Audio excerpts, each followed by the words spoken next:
Bismillahirrahmanirrahim. Assalamualaikum warahmatullahi wabarakatuh. Alhamdulillah, nahmaduhu wa nasta'inuhu wa nastaghfiruh wa natubu ilaihi wa na'udzu billahi min syururi anfusina wa sayyiati a'malina. Man yahdihillahu fala mudilla lahu wa may yudlil fala hadiyalah. Wa asyhadu an la ilaha illallah wahdahu la syarika lah wa asyhadu anna nabiyyana Muhammadan abduhu wa rasuluh la nabiyya ba'dah. Allahumma shalli wa sallim wa barik ala nabiyyina Muhammadin sallallahu alaihi wasallam wa ala alihi wa sahbihi wa man tabi'ahum bi ihsanin ila yaumiddin. Qala Allah tabaraka wa ta'ala, ya ayyuhalladzina amanu taqullaha haqqa tuqatih wa la tamutunna illa wa antum muslimun. Alhamdulillah, tidak ada kata yang pantas kita ucapkan di sore hari ini selain puja serta puji syukur kita panjatkan kepada Allah Subhanahu wa ta'ala. Dan tak lupa salawat serta salam kita sampaikan kepada Nabi kita yang mulia sallallahu alaihi wa alihi wasallam beserta para keluarga, para sahabat serta para pengikutnya yang senantiasa istiqomah berpegang teguh di atas sunnah Nabi yang mulia sallallahu alaihi wasallam. Para pemirsa Ahsan TV dimanapun Anda berada, alhamdulillah senang sekali di sore hari ini Ahad kami menemani Anda dalam program ABIS Ahsan Bincang Santai. Ada tema kita yang sangat menarik di kesempatan sore hari ini, yakni seputar tentang permasalahan rumah tangga. Karena sebagaimana kita ketahui bahwa pernikahan adalah bagian dari syariat dan sunnah Nabi yang mulia sallallahu alaihi wasallam. Di dalam pernikahan, Islam mengatur bagaimana hak-hak seorang suami dan hak seorang istri. Di dalam pernikahan juga Islam mengatur bagaimana agar pernikahan menghasilkan pernikahan yang berbahagia, mawaddah, warahmah sesuai dengan syariat Allah. Tetapi kaum muslimin yang dimuliakan oleh Allah Subhanahu wa taala, dalam masalah pernikahan, dalam masalah rumah tangga, tidak sedikit banyak masalah-masalah yang muncul, problematika-problematika yang muncul di dalam kehidupan berumah tangga. Tidak hanya bagi para suami dan istri yang baru menikah, bahkan orang-orang yang sudah menikah lama akan muncul banyaknya problematika rumah tangga. Nah, di kesempatan sore hari ini di program ABIS, dalam program Talkshow kali ini kita akan berbincang-bincang seputar masalah pernikahan. Adapun tema yang kita angkat yakni tentang ikatan cinta suamiku pahlawanku. Dan dalam membahas permasalahan ini saya tidak sendiri, saya ditemani oleh guru kita Ustadz Abu Abdillah Syarafatu LC hafizahullah taala yang nanti akan mengupas permasalahan tentang masalah ini. Dan kami pun mengingatkan kepada Anda para pemirsa Ahsan TV bahwa kajian terkait tentang pernikahan sudah disiarkan langsung oleh Ahsan TV setiap hari Selasa rutin pada pukul 6 pagi sampai dengan pukul 7:30 bersama guru kita Ustadz Abu Islam Imanuddin. Kami persilahkan bagi para pemirsa Ahsan TV yang ingin berkonsultasi terkait dengan pernikahan secara rutin, kami persilahkan untuk menyaksikan kajian secara langsung. Baik, alhamdulillah kita sapa Ustadz lebih dahulu. Assalamualaikum warahmatullahi wabarakatuh, Ustadz. Waalaikumsalam warahmatullahi wabarakatuh. Gimana Ustadz kabar hari ini? Alhamdulillah. Insyaallah. Tema kita agak berbeda nih dari abis-abis sebelumnya. Kalau program-program sebelumnya kita angkat hal-hal yang agak rame-rame, viral-viral. Nah, ini khusus kali ini juga sebenarnya berawal dari banyaknya pertanyaan yang masuk ke tim redaksi terkait tentang masalah rumah tangga. Baik, insyaallah ta'ala kita akan kumpas tuntas tentang permasalahan ini, dan seperti biasa juga kami berikan kesempatan bagi Anda para pemirsa Ahsan TV untuk bisa bergabung dalam segmen soal jawab. Kami memberikan kesempatan bagi Anda untuk bertanya terkait atau berkonsultasi terkait tentang permasalahan tema kita. Sekali lagi, karena tema kita permasalahan tentang pernikahan, kami persilakan bagi Anda yang ingin berkonsultasi, kami persilakan untuk menghubungi kami di nomor 0811 900 7912. Atau Anda juga bisa mengirimkan pertanyaan melalui layanan pesan singkat, baik itu WhatsApp maupun SMS di nomor 0811 900 7913. Baik, sebelum kita bersoal jawab, kami persilahkan Ustadz dulu untuk memberikan sedikit mungkin tausiah terkait tentang ikatan cinta dan suamiku adalah pahlawanku dari pandangan syariat seperti apa. Kami persilakan Pak Ustadz, falyatafaddal masykuran. Bismillahirrahmanirrahim. Alhamdulillahirabbil alamin. Shalatu wassalamu ala Rasulillah nabiyina Muhammadin wa ala alihi wa sahbihi wa man tabi'ahum bi ihsanin ila yaumiddin. Asyhadu an la ilaha illallah wahdahu la syarikalah wa asyhadu anna Muhammadan abduhu wa rasuluhu la nabiyya ba'dah. Qala Allah tabaraka wa ta'ala ya ayyuhalladzina amanu taqullaha haqqa tuqatih wa la tamutunna illa wa antum muslimun.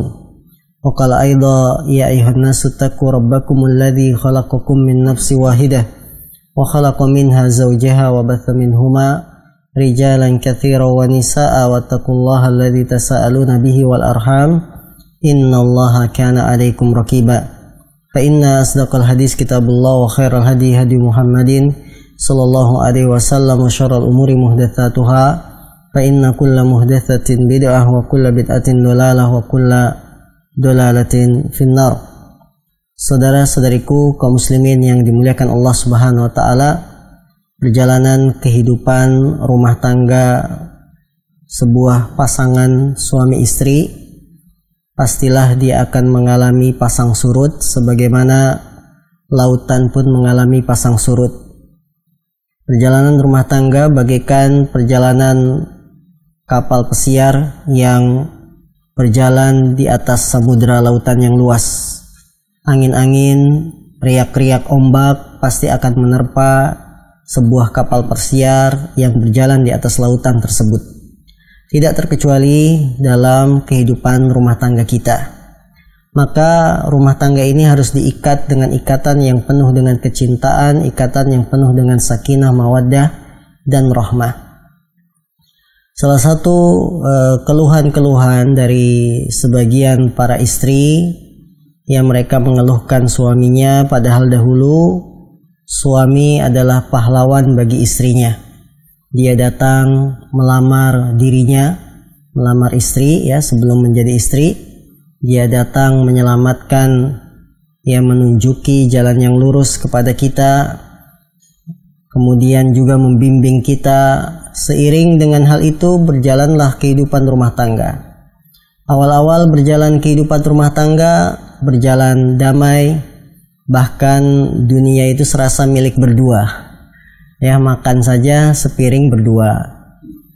Milih tempat kontrakan pun yang bisa hanya dihuni berdua, ya. Kemudian lain-lain bersama bergandengan tangan, nikmat hidupnya di awal-awal pernikahan. Kemudian setelah itu mulailah kelihatan masing-masing dari pasangan menunjukkan karakter aslinya. Ya, kalau di awal-awal pernikahan semuanya serba indah. Ingin buang angin saja menjauh dari istri. Si istri ingin buang angin juga menjauh dari suami. Itu awal nikah. Ya, sudah punya anak 3 buang angin sembarangan. Ya, ini tentunya fenomena yang tidak bisa kita pungkiri dan satu hal yang wajar karena manusia berkembang terus, humanis terus berkembang. Saudaraku yang dimuliakan Allah Subhanahu wa ta'ala, bahwa perubahan sikap dari masing-masing pasangan adalah suatu hal yang harus kita sikapi dengan baik dan benar, juga dengan penuh kebijaksanaan. Sang istri ketika melihat kekurangan dari suami, ya misalkan mencari nafkahnya tidak sebaik awal-awal nikah yang masih semangat, masih getol dalam mencari nafkah, tapi begitu sudah memiliki anak banyak malah berkurang semangatnya. Maka istri pun harus bersyukur kepada Allah, kemudian juga bersyukur berterima kasih kepada suaminya. Karena terus terang salah satu sebab yang banyak membuat para wanita, para istri masuk neraka adalah karena mereka ingkar dengan kebaikan suaminya. Rasulullah sallallahu alaihi wasallam beliau bersabda, "Uritun nar فَإِذَا أَكْثَرُ أَهْلِهَا النِّسَاءُ يَكْفُرْنَ قِيلَ أَيَكْفُرْنَ بِاللَّهِ قَالَ يَكْفُرْنَ الْعَشِيرَ يَكْفُرْنَ الْإِحْسَانَ وَلَوْ أَحْسَنْتَ إِلَى إِحْدَاهُنَّ الدَّهْرَ ثُمَّ رَأَتْ مِنْكَ شَيْئًا قَالَتْ مَا رَأَيْتُ مِنْكَ خَيْرًا قَطْ." Aku diperlihatkan neraka, ternyata mayoritas penghuninya adalah wanita. Mereka para sahabat mengatakan karena mereka telah ingkar, telah kufur. Ada yang bertanya, apakah mereka karena sebab masuk neraka itu menjadi penduduk neraka yang mayoritas paling banyak? Apakah karena mereka sebabnya adalah ingkar kepada Allah, kufur kepada Allah? Rasulullah menjawab tidak. Mereka tidak karena sebab kufur kepada Allah. Jadi kaum wanita menjadi penghuni neraka paling banyak bukan karena sebab kufur kepada Allah SWT, tapi karena mereka mengingkari kebaikan suami. Sekiranya suami itu selalu berbuat baik kepada istrinya sepanjang masa, sepanjang hidup, kemudian satu kali saja suaminya berbuat kesalahan, ya, maka istri yang tidak pernah bersyukur ini akan mengatakan, saya tidak pernah melihat kebaikan darimu sedikit pun. Allahu Akbar. Bagaimana sikap seorang istri ketika melihat kesalahan suami sedikit, kemudian menghilangkan kebaikan-kebaikan suami yang sangat banyak. Wanita semacam ini, istri semacam ini, jelas istri-istri yang durhaka, yang tidak bersyukur kepada suaminya. Saudaraku yang dimuliakan Allah Subhanahu wa taala, istri yang tidak bersyukur, dia akan mendapatkan ancaman, Allah tidak akan melihatnya. Sebagaimana Nabi juga bersabda dalam hadis yang dikeluarkan oleh Imam Nasai dan lain-lain, dan hadisnya sahih. Rasulullah bersabda, la yandurullah ila imra'atin la tashkuru li zawjiha wa hiya la tastaghni anhu.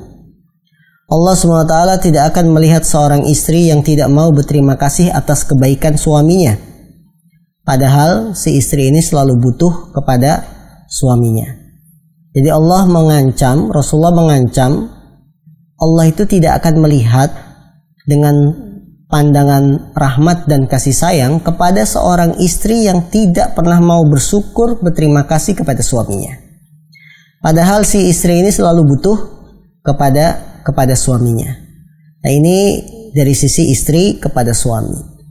Kemudian bagaimana kalau suami kepada istrinya? Karena terkadang kekurangan itu bukan datang hanya dari suami saja. Kekurangan itu pun datang dari istri. Ya. Di awal-awal pernikahan, istri rajin melayani suami. Bahkan makanan, minuman pun disiapkan oleh istri. Pakaian saja disetrikain dari mulai daleman, pakaian rumah, pakaian luar disetrikain full. Sehingga suami tampil modis, klimis. Tapi ketika anak sudah 2, 3, ya, sarapan saja kalau tidak diminta, tidak dihidangkan. Ya, pakaian mulai berkurang, yang disetrika hanya baju luarnya saja. Alhamdulillah, baju dalamnya, kaosnya sudah tidak disetrika karena kesibukan memiliki anak. Atau kekurangan-kekurangan lain, maka suami pun harus memiliki sikap yang bijak ketika apa yang dimiliki oleh istri tidak sebagaimana di awal-awal pernikahan, tidak seindah di awal-awalnya. Hal ini suami pun harus tetap berterima kasih kepada istrinya. Berterima kasih atas perjuangan beratnya karena dia menjadi seorang ibu dari anak-anak kita. Wahnan ala wahnin, dia hamil dalam keadaan lemah bertambah lemah. Mempertaruhkan jiwanya, mempertaruhkan nyawanya untuk buah hati yang telah kita nantikan kehadirannya. Maka si istri harus berjuang menyelamatkan nyawanya, kemudian menyelamatkan buah hati kita. Ini pun kita harus bersyukur kepada istri kita yang menjadi seorang ibu. Kemudian suami pun harus bersyukur walaupun dengan kekurangan yang dimiliki oleh istri. Bagaimana istri dia mengurus rumah tangga sendirian ketika kita sedang kerja, keluar rumah, ada tugas, ya, panggilan dakwah, panggilan sosial. Istri dengan sabar mengurus rumah tangga, mengurus anak-anak, seabrek pekerjaan numpuk di rumah. Apalagi bagi pasangan yang tidak memiliki pembantu atau pelayan di rumah, sehingga semua pekerjaan dihandle oleh istri. Ini pun harus menjadikan suami berterima kasih kepada istrinya. Ya, mungkin selama ini nafkah yang dia berikan belum mencukupi dan membalas kelelahannya, letihnya, ngantuknya istri, maka suami pun wajib bersyukur kepada apa yang telah diberikan oleh istrinya. Sehingga kaum muslimin, kalau dua pihak ini, yaitu pasangan suami dan istri, saling memahami antara keduanya, insya Allah perjalanan rumah tangga akan indah terus, akan pengantin baru terus kalau bahasa kita, ya. Jadi pengantin baru itu tidak hanya 3 bulan pertama, apa disebutnya sweet apa itu, sweet 3 bulan. Nah, bukan, tapi akan terus. Pengantin baru walaupun sudah usia pernikahan menginjak 10 tahun, 12 tahun, ya, akan terus merasakan kenikmatan indahnya pernikahan. Karena pernikahan ini adalah pernikahan yang kita idam-idamkan dahulu sebelum kita jauh melaksanakan akad nikah. Ya, kalau masih bujangan kan kita angan-angannya ke depan sangat tinggi, ya, idealisnya tinggi. Maka ketika sudah menikah, kenyataan yang kita hadapi, maka sikapilah dengan bijak. Walaupun di sana pasti ada riak-riak kecil, ya, batu-batu kerikil yang bersebaran di jalan yang mengganggu perjalanan rumah tangga ini, kita harus bisa menyikapinya dengan saling memahami, saling bijaksana, sehingga perjalanan rumah tangga ini bisa berjalan dengan baik sampai Allah SWT memutuskan perkara di antara kedua pasangan ini, suami dan istri. Nah, Allah alam, ini sebagai mukaddimah di pertemuan kita kali ini, dan kita akan banyak sharing dan juga curhat, ya, dengan para pemirsa yang curhat dalam rumah tangganya. Silakan kami buka selebar-lebarnya. Nah, dan atas mukaddimah yang tadi telah disampaikan mengawali bincang sore kita di kesempatan hari ini. Baik, mengawali pertanyaan ke Ustadz tentang banyaknya statement-statement yang keluar dari seorang suami yang merasa gagah terkait dengan firman Allah, ar-rijalu qawwamuna 'alan nisa. Sebenarnya di mana posisi ayat ini berada, Ustaz, bagi seorang suami? Terkadang saya ini pemimpin, maka kamu wajib patuh terhadap saya.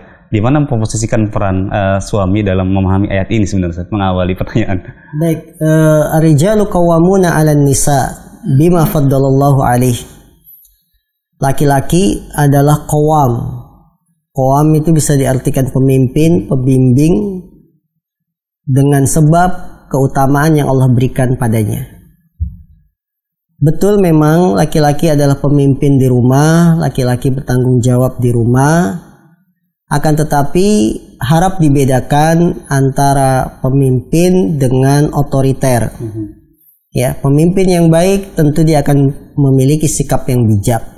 Berbeda dengan sikap otoritas yang dia pokoknya kamu harus nurut saya. Ini akan sangat berbeda jauh.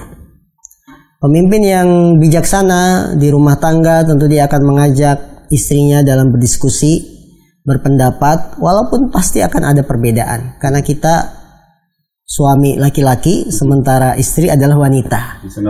Sunatullah biasa, itu perbedaan yang biasa. Dan Allah juga mengatakan wala yazaluna mukhtalifin, dan mereka manusia senantiasa akan berselisih. Akan tetapi dengan berdalil pada ayat ini untuk menjadikan pokoknya aku yang akan membawa rumah tangga ini, kamu tinggal ikut saja, tinggal diam saja, ini tentu bukan sikap yang bijaksana dalam rumah tangga. Karena berarti kita menyepelekan pendapat-pendapat peran seorang istri.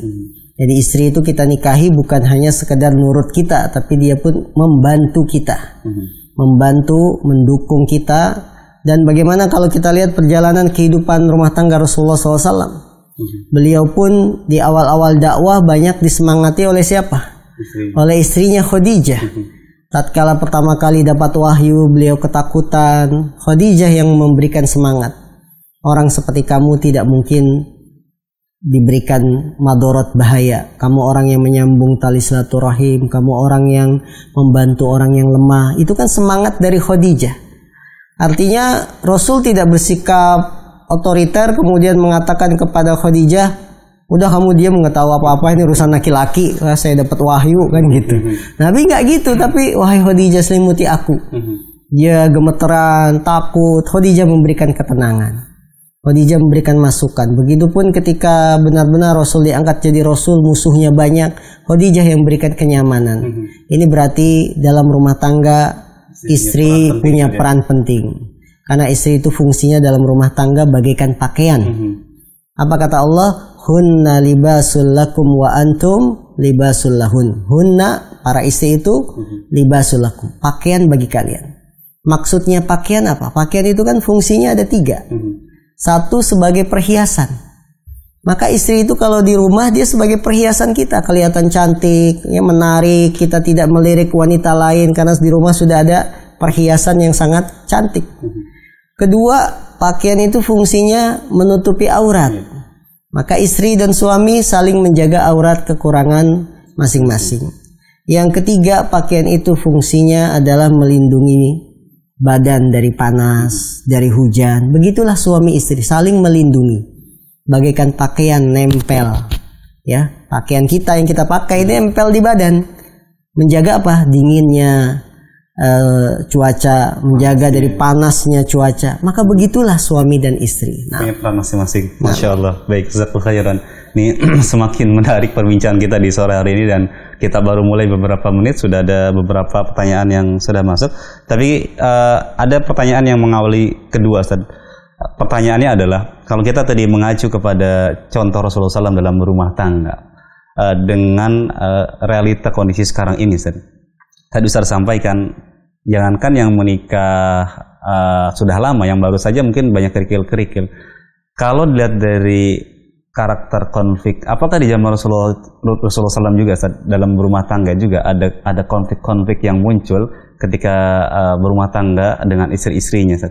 Baik, sifat manusia yang selalu berselisih ini pun tidak lepas dari suri tauladan kita Nabi Muhammad SAW. Yang beliau menjalani rumah tangga pun ada kerikil-kerikil, masalah-masalah yang tidak bisa lepas. Salah satu yang diangkat dalam hadis riwayat Imam Tabarani, Abu Daud dan lain-lain, yaitu ketika Ummu Salamah yang memberikan makanan kepada Rasulullah SAW. Ummu Salamah ini membawakan makanan kepada Rasulullah, yang kebetulan Rasulullah ini sedang ada tamu. Dan saat itu Rasul bertempat di rumah istrinya yang lain, yaitu Ibunda Aisyah. Nah, sedang menjamu tamu, kemudian istri yang lain mengirimkan makanan, yaitu Ummu Salamah. Kemudian Aisyah merasa cemburu di sana. Saking cemburunya, Aisyah mengambil mangkok yang berisi makanan itu yang tadi diberikan oleh Ummu Salamah. Kemudian akhirnya dipecahkan, ditumpahkan sampai makanannya berantakan, mangkoknya juga pecah. Ini kan berarti problem. Ya, ada istri, suaminya sedang kedatangan tamu, dia saking cemburunya ngambil makanan dipecahkan di depan tamu. Ini kan perbuatan yang kalau terjadi di zaman kita sekarang ini sudah terjadi apa ya, gempa bumi besar-besaran nanti, keributan besar. Karena bagaimana relasi suami dirusak dengan adanya istri yang keluar sambil marah-marah, kan begitu. Sebuah problematika, sebuah problem dalam rumah tangga pasti ada, sampai dialami oleh manusia yang paling mulia, manusia yang paling sempurna, yaitu Nabi kita Nabi Muhammad SAW. Melihat ada perbuatan yang tidak baik dilakukan oleh Ibunda Aisyah, Rasulullah hanya mengatakan kepada para sahabat yang saat itu hadir, Gharrat ummuk, ibumu sedang cemburu. Gharrat ummuk, ibumu sedang cemburu. Maksud kalimat ibumu karena istri para nabi adalah ibunda kaum muslimin. Ibumu sedang cemburu. Maka Rasulullah mengumpulkan mangkok yang pecah dengan makanannya, dipisahkan mana yang pecahan, serpihan, mana yang bukan. Dan makanan ini tetap dihidangkan kepada para sahabat. Makanlah oleh kalian, ya. Kemudian dikumpulkan, Rasul masuk ke dalam menemui Aisyah karena dia sedang marah dan emosi. Ya, dengan tenangnya Rasulullah tidak maki-maki, Rasulullah tidak mencela istrinya Aisyah atau bahkan main tangan.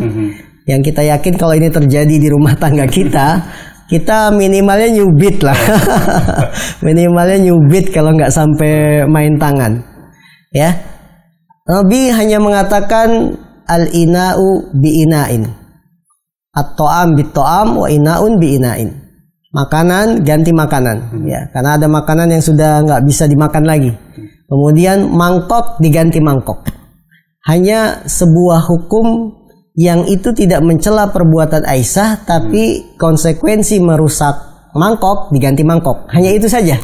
Jadi tidak ada hubungannya dengan kejadian perkara cemburunya Aisyah. Karena mungkin Rasulullah menganggap itu sesuatu yang wajar saja. Sesuatu yang wajar, karena memang ketika ada dua istri atau lebih, pasti sifat kecemburuan wanita akan muncul. Jangankan ada dua saingan, belum ada saingan aja sudah cemburu kan gitu. Awas ya tampil ganteng-ganteng di depan ibu-ibu. Nah, itu belum ada saingannya, belum ada siapa sasarannya kan. Sudah cemburu, apalagi itu udah jelas ada saingannya. Maka kecemburuan itu sangat besar. Nah. Baik, jazakallahu khairan. Kita baca beberapa pertanyaan yang sudah masuk. Kita berikan kesempatan dari pemirsa. Tidak menyebutkan nama dan alamat. Assalamualaikum warahmatullahi wabarakatuh. Ustaz Afwan, izin bertanya, suami ana jika marah suka mengucapkan bahasa aku ceraikan kamu. Tetapi jika sudah sadar, dia lupa Ustaz mengatakan hal yang tadi. Bagaimana solusi untuk anak Ustaz? Mohon nasihat dari Ustaz, jazakallahu khairan. Baik. Kadang-kadang para suami ketika emosi lepas kontrol. Sampai kontrol ucapan pun tidak terkontrol ya. Sehingga mengatakan kalimat-kalimat yang dari sisi agama ini sangat bahaya sekali. Salah satu kalimat yang sangat berbahaya ketika sedang marah ya adalah ucapan kamu saya ceraikan yang muncul dari mulut lisan para suami. Orang yang mengucapkan kalimat ini kamu saya ceraikan ditujukan kepada istrinya dalam kondisi marah, maka perlu dilihat kondisi suaminya. Ya, perlu lihat kondisi suaminya. Imam Ibnu Qayyim rahimahullah, beliau memiliki buku khusus yang membahas masalah ini dengan judul Ighasatul Lahfan fi Hukmi Talaqil Ghadban. Ighasatul Lahfan fi Hukmi Talaqil Ghadban. Hukum-hukum seputar cerai bagi orang yang mengucapkannya karena marah. Orang yang mengucapkan kata-kata cerai saat marah itu ada 3 kondisi. Kondisi pertama adalah saat marahnya permulaan. Akalnya masih jalan, masih baik ya, belum tertutup, masih permulaan marah. Kemudian dia ucapkan kepada istrinya, kamu saya ceraikan. Maka jelas ucapan ini jatuh cerai. Karena dia masih sadar. Karena akalnya masih baik. Dan marahnya pun masih permulaan. Biasanya orang kalau marah permulaan, dia sudah sadar bahwa ucapan yang terucap dia sadar. Ya, tidak mungkin kalau marah permulaan itu dia tidak mengakui, tidak ingat dan lain-lain. Maka orang yang mengucapkan kalimat cerai saat marah dan marahnya masih permulaan, hukum cerainya jatuh cerai. Keadaan kedua, mengucapkan kata cerai dalam kondisi marah dan marahnya sudah memuncak, sudah sangat tinggi. Seolah-olah dia tidak sadar apa yang terucap dengan mulutnya. Kadang orang kalau sudah tertutup akalnya, yang terucap itu dia nggak sadar apa sih kalimatnya. Maka ulama juga sepakat hukum cerai diucapkan saat kondisi seperti ini tidak jatuh cerai. Ya, sebagaimana kisah Ammar bin Yasir yang saat disiksa dia sampai nggak sadar ngucapin apa? Lata Uzza Manat. Apakah Ammar bin Yasir kemudian kita hukumi murtad? Ya, tidak. Keluar dari Islam, tidak, karena dia ngucapinnya tanpa sadar saking beratnya siksaan. Jadi akal sudah tertutup, mulut otomatis mengeluarkan kata-kata kufur ya, dan itu tidak dihukumi oleh Rasul, sudah keluar dari Islam. Begitu juga orang yang menceraikan istrinya dalam kondisi marahnya memuncak dan cirinya itu dia nggak sadar dengan ucapannya.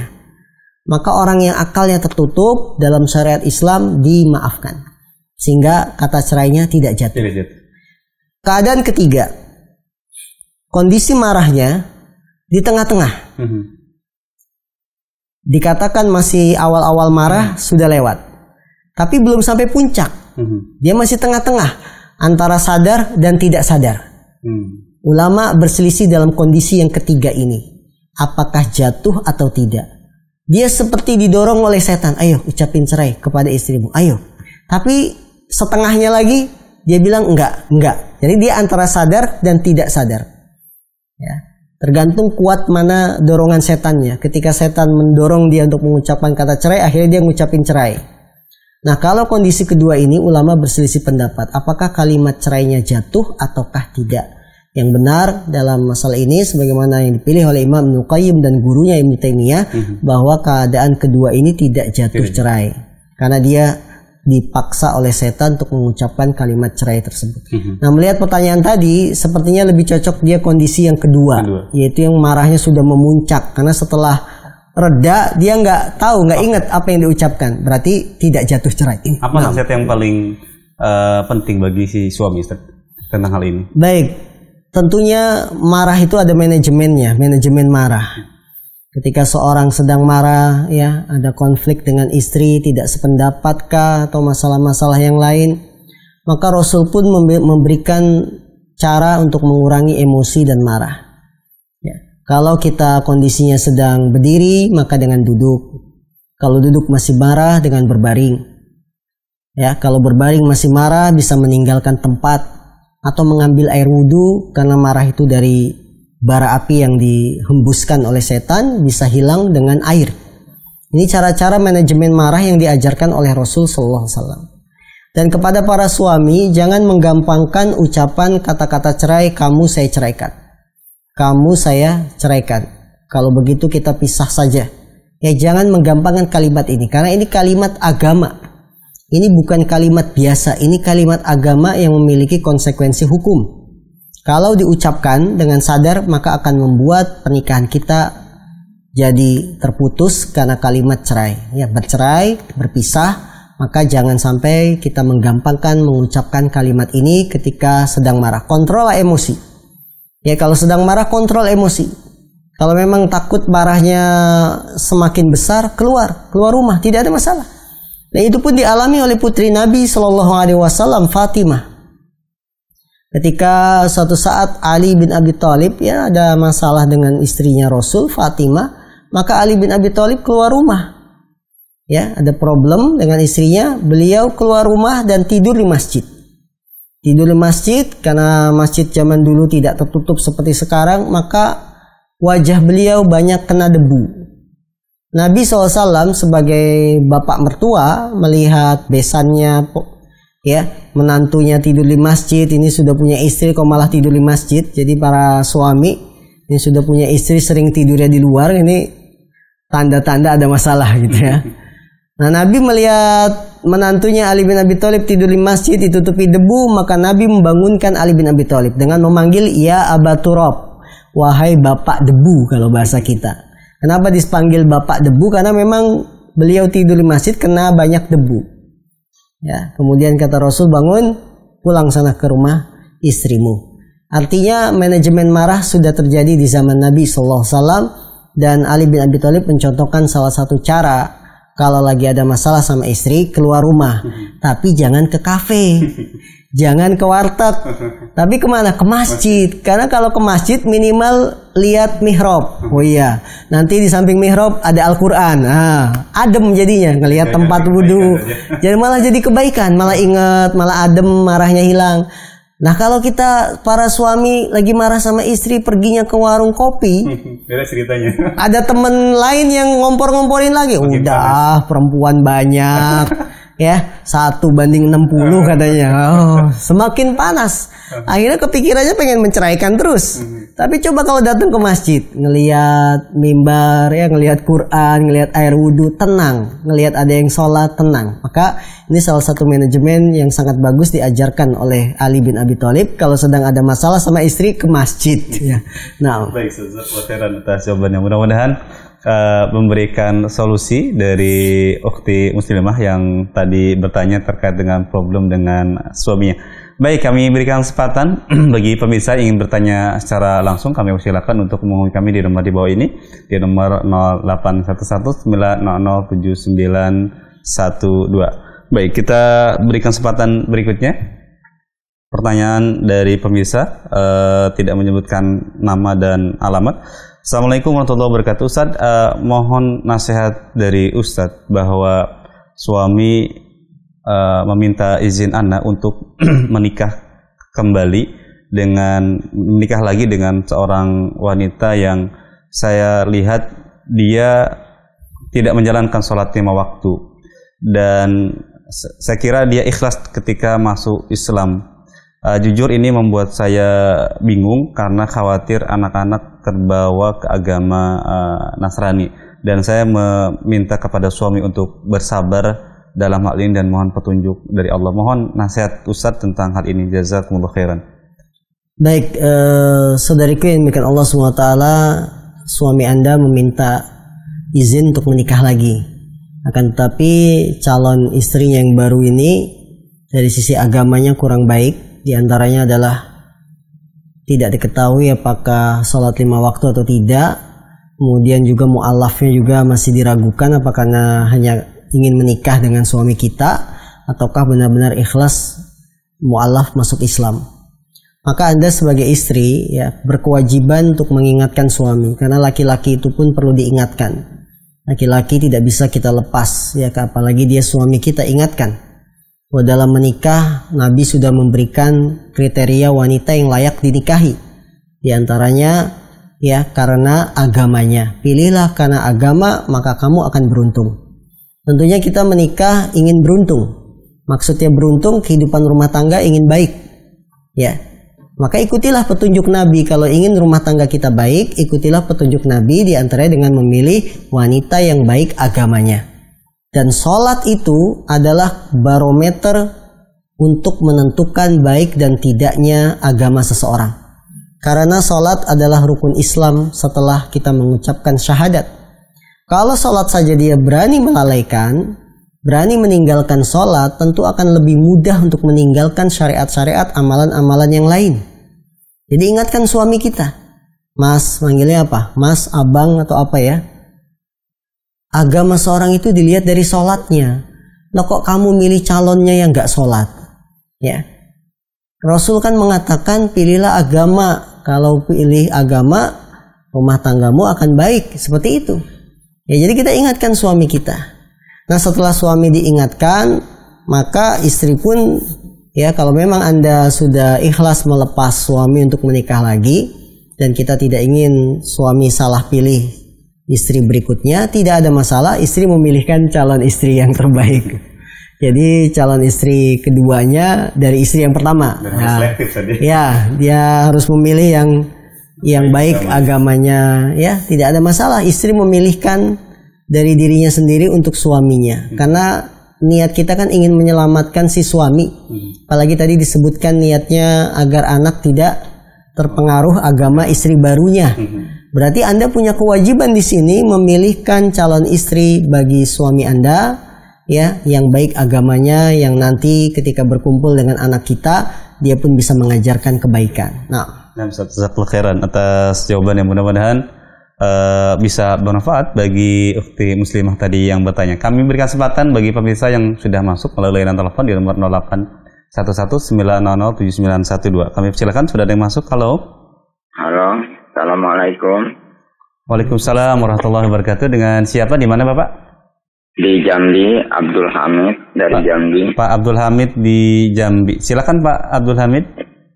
Saya mau tanya tentang sozatnya, sifatnya, dan apalnya dengan syariat hakikat ma'rifat. Gimana hubungannya?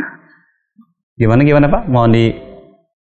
Tentang akidah sozatnya, kan sifatnya dan apalnya. Dengan ada syariat, ada hakikat, ada ma'rifat. Ada makrifat, apa hubungannya? Baik, kan? baik. Ya, baik. Cukup itu saja ya Pak?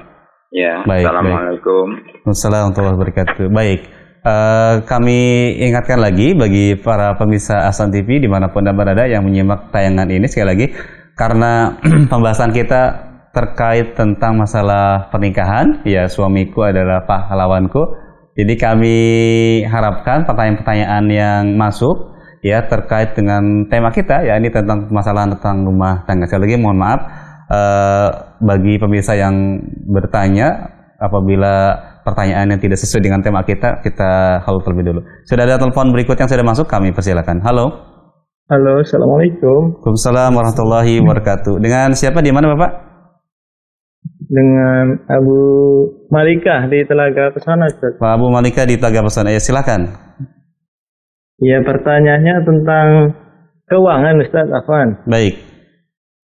Untuk apa betul itu ungkapan yang uang suami, uang istri, uang suami, begitu Ustaz. Pembagian kalau secara syar'i itu bagaimana? Baik. Apalagi jika sama-sama mempunyai pendapatan begitu. Oh, Masya Allah. Baik, cukup?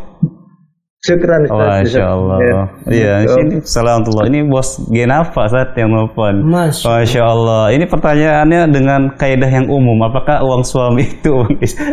Ya, kaidah uang suami itu uang istri itu juga uang istri. Seperti itu. Apalagi, dan bagaimana manajemen kalau dua-duanya itu punya punya penghasilan. Ustaz, silakan Ustaz. Baik, beredar di masyarakat sebuah pemahaman uang suami itu uang istri juga. Tapi uang istri ya milik istri, bukan dimiliki oleh suami. Ya. Yang benar dalam syariat, uang suami milik suami, uang istri milik istri.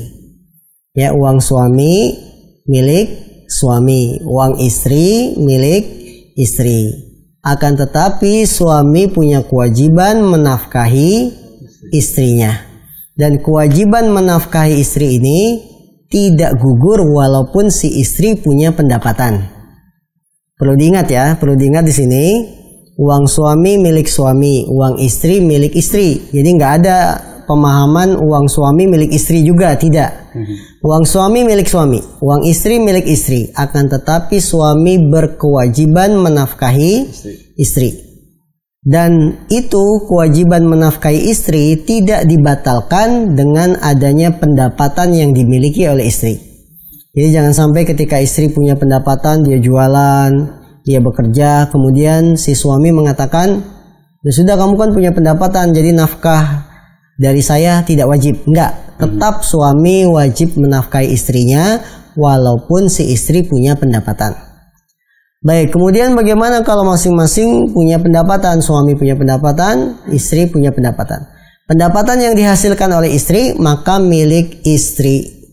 Pendapatan yang dihasilkan oleh istri maka milik istri. Misalkan istrinya bekerja sebagai guru. Dia bekerja mengajar, ya, berangkat pagi, pulang siang.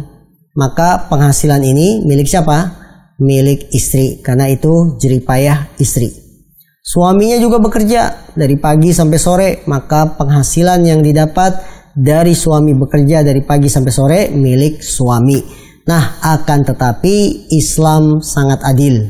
Ketika suami memiliki pendapatan, suami harus menafkahi istrinya walaupun istrinya punya pendapatan.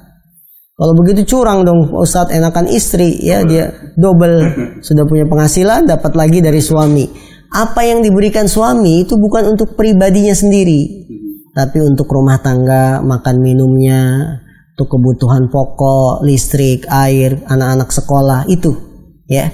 Jadi bukan untuk istri semuanya, tidak, tapi untuk nafkah kehidupan sehari-hari. Nah, sekarang bagaimana kalau kasusnya masing-masing suami istri punya pendapatan dan punya usaha bersama? Jadi sudah benar-benar bercampur. Seperti tadi disebutkan, ya, bos Genafa ini uangnya nggak bisa dipisah dan digitnya nggak bisa dihitung. Digitnya sudah nggak bisa dihitung. Jadi gimana nih? Kalau pesan akikah banyak. Iya, sudah susah. Nanam modal pertama saya sudah lupa suami berapa, istri berapa. Usahanya dibangun bersama. Akhirnya pemasukannya juga milik bersama. Nah, ketika sudah campur begini, maka otomatis ini milik usaha bersama. Milik usaha bersama ini di luar gaji suami yang memang dia punya pekerjaan sendiri, ya, yang sudah dikelola bersama, maka ini milik bersama. Harus atas persetujuan satu sama lain. Jadi misalkan dari hasil usaha tadi jual makanan, kita punya kas terkumpul di sana, tabungan misalkan sekian, itu sudah suami dan istri. Ketika akan menggunakan saling minta izin. Suami ingin pakai buat apa, izin kepada istri, istri ketika mengambil izin pada suami, atau ada kesepakatan berdua bagaimana tentang uang bersama ini. Nah, ketika itu uang bersama tidak boleh diambil untuk nafkah. Nafkah apa? Nafkah bulanan, nafkah untuk istrinya. Maka suami tetap harus mengeluarkan nafkah kepada istri ini. Ya, atau bikin kesepakatan bersama. Bagaimana usaha bersama ini boleh tidak untuk nafkah, sehingga gaji bulanan yang saya terima dari perusahaan bisa untuk masa depan anak-anak atau bagaimana. Jadi harus ada kesepakatan. Jadi kaidahnya, harta suami milik suami, harta istri milik istri. Nah, ketika bercampur sudah sulit dibedakan, maka harus ada kesepakatan baru antara suami dan istri. Nah, baik, jazakallahu khairan atas jawaban dari pertanyaan dari Abu Malika di Tlaga Pesona. Baik, kita beri kesempatan berikutnya pertanyaan yang sudah masuk. Kami persilakan. Halo. Halo, assalamualaikum. Waalaikumsalam warahmatullahi wabarakatuh. Dengan siapa? Di mana, Ibu?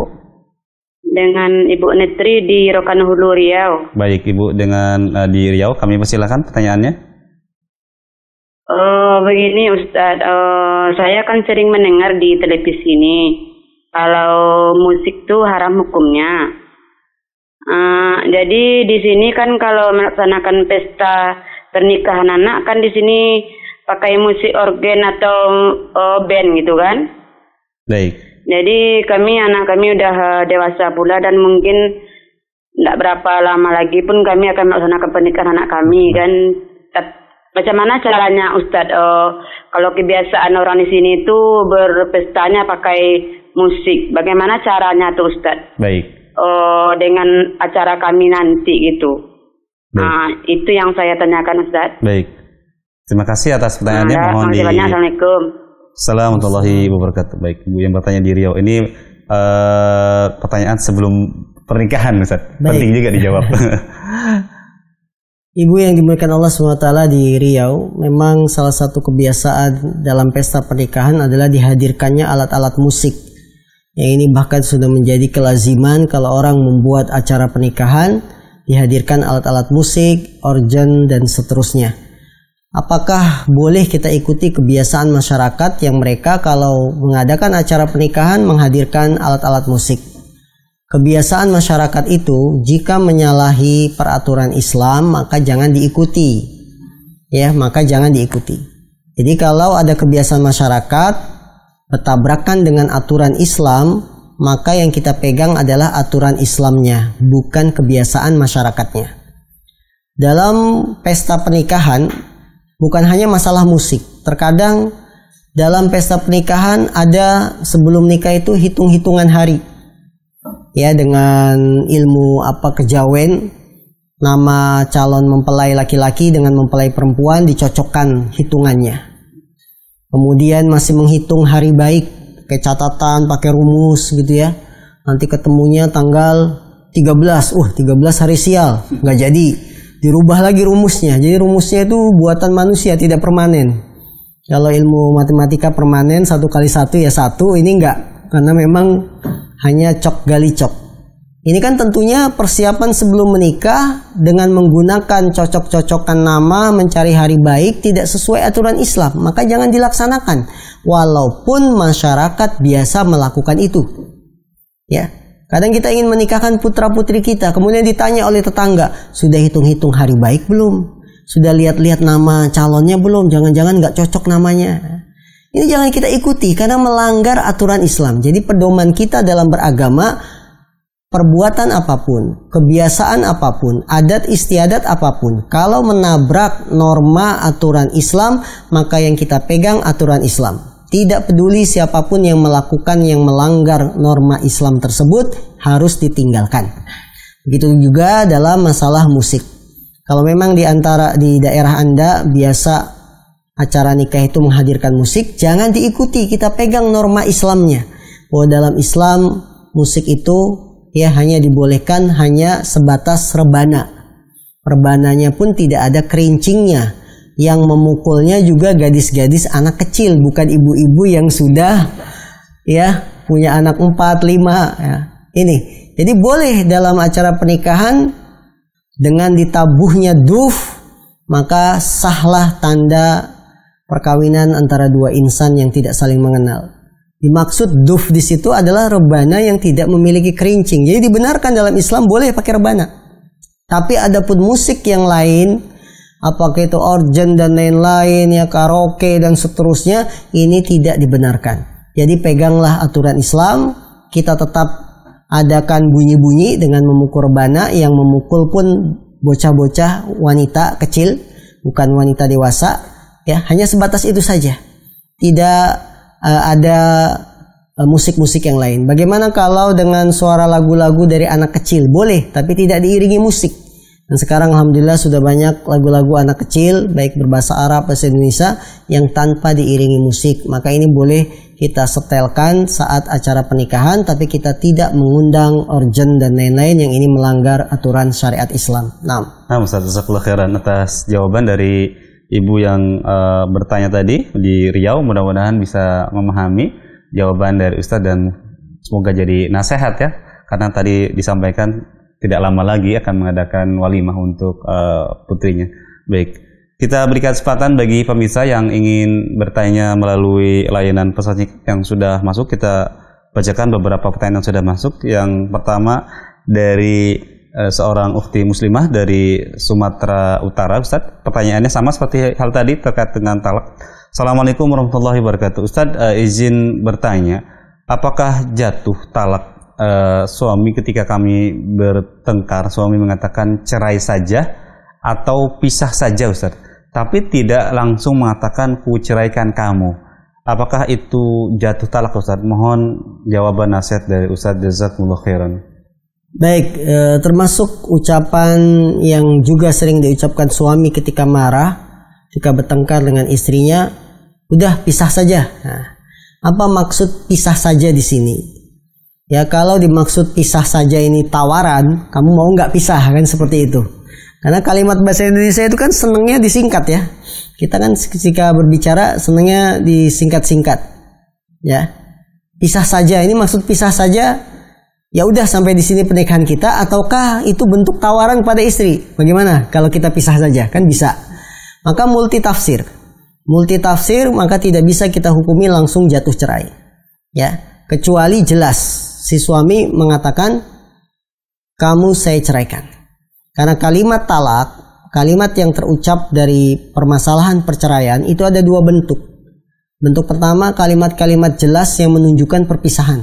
Kamu saya ceraikan, kamu saya pisahkan, kamu saya keluarkan status sebagai istri. Nah, itu kalimat yang jelas menunjukkan makna cerai. Kalau kalimat jelas seperti ini langsung jatuh cerai tanpa melihat niat yang mengucapkan.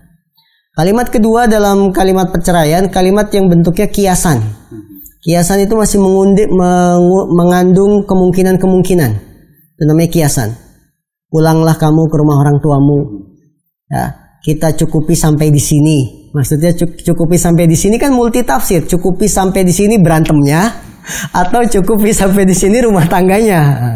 Maka kalimat-kalimat yang sifatnya kiasan, jika diucapkan oleh suami tidak langsung jatuh cerai, kecuali niatnya menceraikan. Kalau niatnya menceraikan maka jatuh cerai. Jadi perlu dilihat niatnya. Nah, baik, jazakallahu khairan atas jawaban dari pertanyaan dari seorang ukhti muslimah di Sumatera Utara. Mudah-mudahan bisa dipahami dari jawaban Ustadz. Baik, kita bacakan pertanyaan berikutnya dari seorang ukhti muslimah dari Ummu Omah di Bandung. Pertanyaannya adalah, Assalamualaikum warahmatullahi wabarakatuh. Ustadz, apakah istri berdosa ketika marah dengan suami saat suami berbuat salah? Tetapi sesudah itu saya minta maaf. Apakah tetap saya berdosa dan termasuk istri yang durhaka kepada suami? Mohon nasihat dari Ustadz. Syukran, jazakumullah khairan. Saudaraku yang dimuliakan Allah SWT, kita ini adalah manusia yang tidak lepas dari kekurangan. Masuk kekurangan adalah kita marah kepada suami. Ya. Semua orang punya kekurangan. Suami marah ke istri, istri marah ke suami, satu hal yang wajar. Akan tapi Rasulullah mengatakan, wa khairul khatta'ina tawwabun. Sebaik-baik orang yang bersalah adalah yang taubat. Ketika kita marah kepada suami dalam hal yang kurang tepat, kalau marahnya benar nggak ada masalah. Misalkan suaminya nggak sholat, istri marah, betul tidak? Benar, istri harus marah ketika melihat suami tidak sholat, karena ini marahnya benar. Kalau marahnya benar, dia tidak berdosa. Namun kalau istri marahnya itu tidak benar, tidak pada tempatnya, ya tidak sesuai, tidak pada tempatnya, atau dalam perkara-perkara istri marah tapi suaminya yang benar. Misalkan suami menyuruh istri berjilbab, kemudian istri marah karena diperintah berjilbab oleh suaminya. Ini berarti marahnya istri tidak tepat, tidak benar. Maka kalau istri marah disuruh pakai jilbab malah marah, berarti dia dosa. Namun kalau marahnya istri itu benar, dia tidak berdosa. Nah, ketika kita berdosa salah marah kepada suami karena marah kita tidak tepat, kemudian kita minta maaf, maka dosanya terhapus. Karena kata Nabi, sebaik-baik orang yang bersalah adalah yang bertaubat. Dan termasuk bentuk taubat, minta maaf kepada suami atau orang yang kita zolimi. Nah, jazakallahu khairan atas jawabannya. atas pertanyaan dari Ummah di Bandung.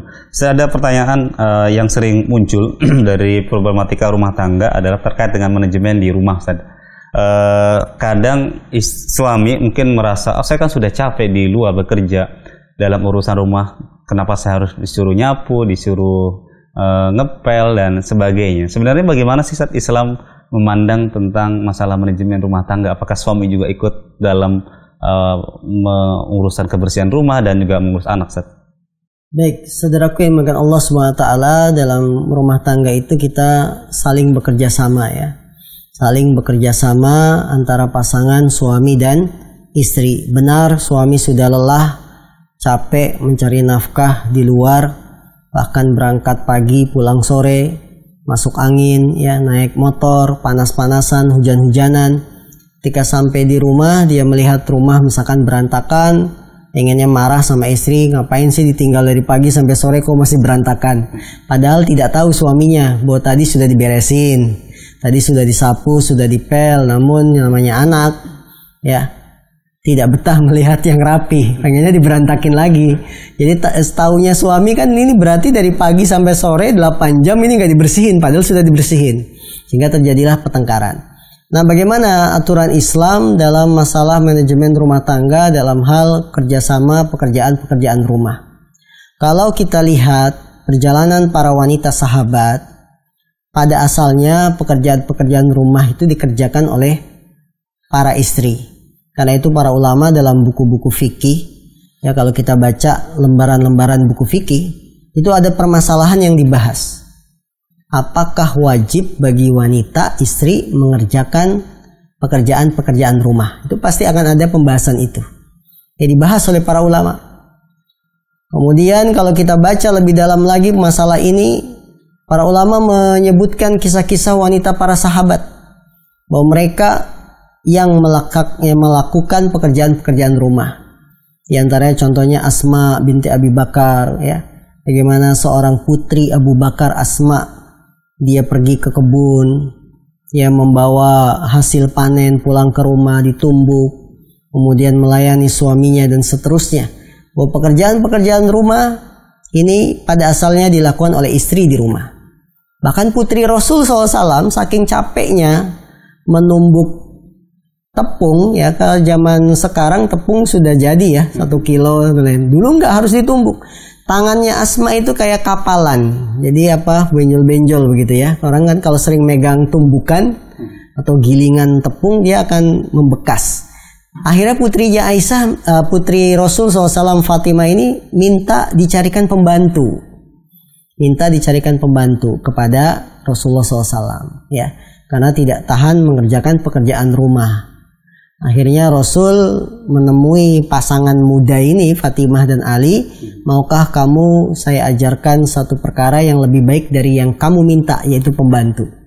Diajarkanlah oleh Rasul, kalau kamu ke tempat tidurmu, bacalah zikir, subhanallah, alhamdulillah, Allahu akbar, kemudian ayat kursi dan seterusnya.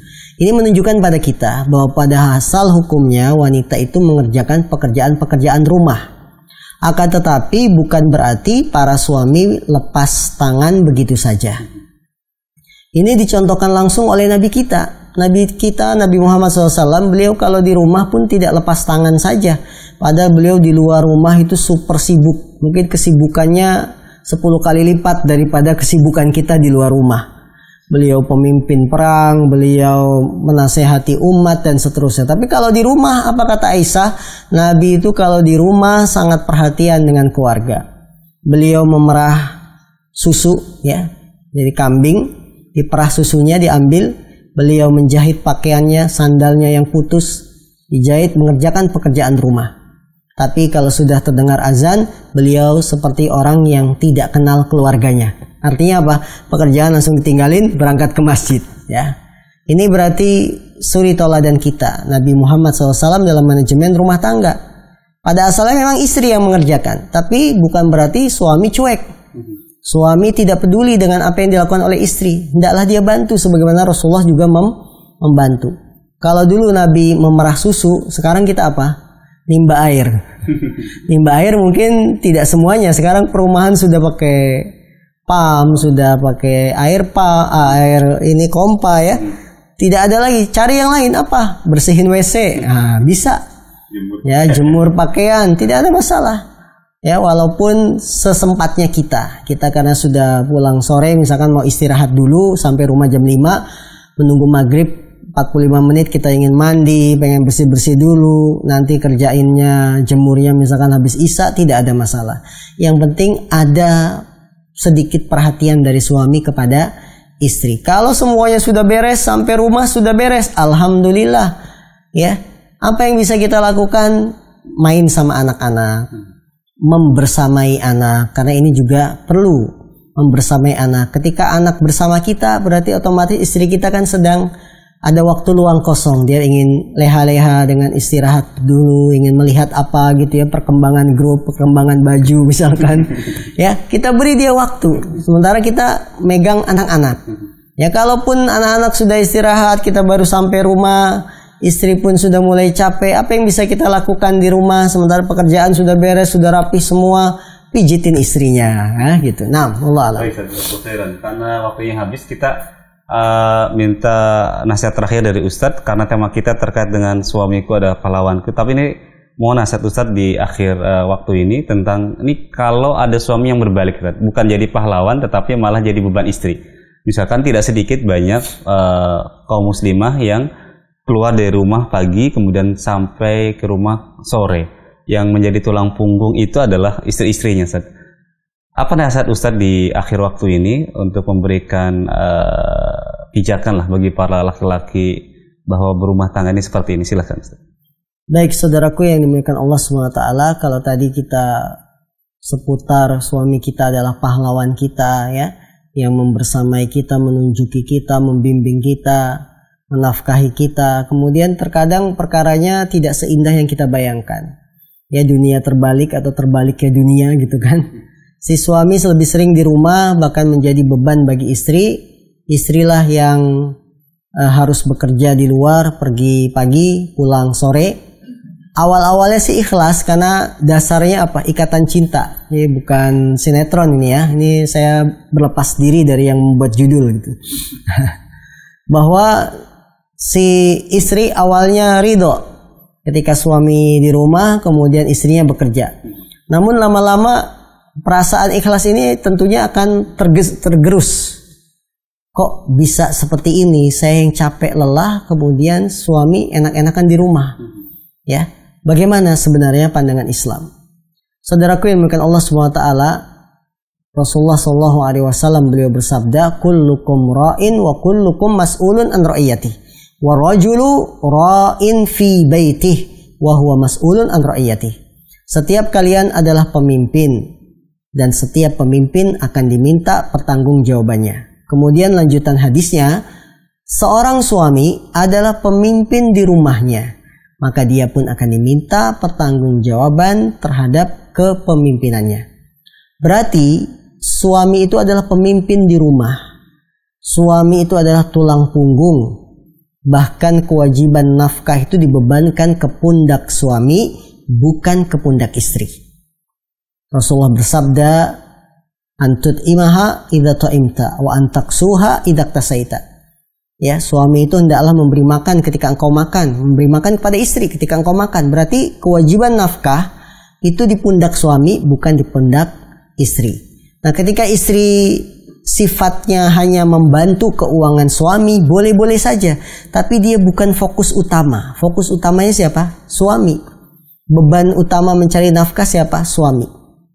Kalau si suami beralasan pendidikan istri saya lebih tinggi daripada saya, sehingga dia lebih terbuka untuk diterima pekerjaan daripada saya, tetap Anda tidak bisa mengalihkan pemberian nafkah ke beban istri, ke pundak istri. Tidak bisa, walaupun pendidikan istri misalkan lebih tinggi, lebih terbuka diterima sebagai karyawan, ya, sementara Anda misalkan hanya ya turun satu level misalkan dari istri, dari sisi pendidikan. Tidak seperti itu. Tetap kewajiban ini adalah yang berbicara dan menentukan agama. Agama menetapkan kewajiban memberi nafkah kepada siapa? Kepada suaminya, bukan ke pundak istri. Terkecuali dalam satu kondisi.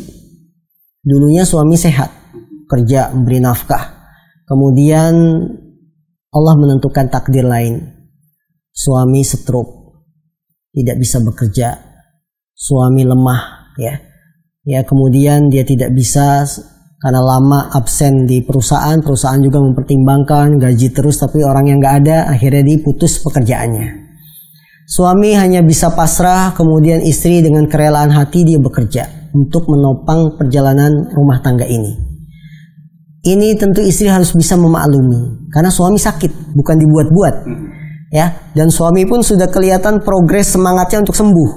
Tapi memang namanya stroke waktunya lama sampai setahun misalkan, maka istri harus sabar membantu ekonomi rumah tangga ketika suami sakit. Karena ini ada uzur yang tidak bisa kita tolak, uzur yang memang semua orang harus menerima. Dari sinilah pengertian seorang istri. Tapi kalau suaminya sehat, normal, ya, dia yang harus didorong untuk memberikan nafkah, bukan istrinya. Karena kewajiban nafkah di pundak suami, bukan di pundak istri. Nah, barakallahu fiik wa jazakumullahu khairan atas nasihat sekaligus penutup di kesempatan sore hari ini. Baik para pemirsa, sebenarnya semakin banyak pertanyaan-pertanyaan dan semakin seru perbincangan kita di kesempatan sore hari ini. Tapi karena waktu yang terbatas, jadi kami berikan kesempatan bagi para pemirsa yang ingin berkonsultasi lebih lanjut terkait tentang problematika rumah tangga. Silakan nanti bisa berkonsultasi di kajian rutin kita di setiap hari Selasa pukul 6 sampai dengan pukul 7.30 bersama Ustadz Abu Islama Imanuddin hafizallahu taala. Jadi silakan pertanyaan Anda disampaikan di kajian tersebut. Jadi mohon maaf sekali lagi ada beberapa pertanyaan yang belum kami bacakan karena waktu yang terbatas. Kami ucapkan juga jazakumullahu khairan kepada Ustadz yang telah meluangkan waktu di sore hari ini menemani kita untuk bisa mengkaji ilmu. Semoga Allah Subhanahu wa taala senantiasa memberikan keberkahan kepada Ustaz dan senantiasa memberikan kepada kita ilmu yang bermanfaat. Maka izinkan kami atas nama kru yang bertugas, mohon maaf jika ada kekurangan. Kita tutup dengan doa kafaratul majlis. Subhanakallahumma wa bihamdika asyhadu an la ilaha illa anta astaghfiruka wa atubu ilaik. Assalamualaikum warahmatullahi wabarakatuh.